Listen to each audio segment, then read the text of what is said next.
Hey guys, in this video I'm gonna do an unboxing for the Nike Court Vision Mid shoe.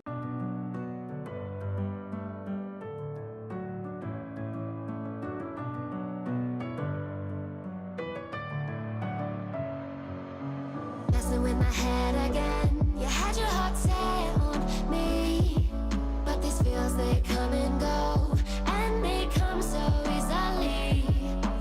Tell me what it is about you that I can't forget, but you're breaking down my walls again just to set me free. Why do I, baby, why do I love the way you always leave me? Why do I, baby, why do I love the time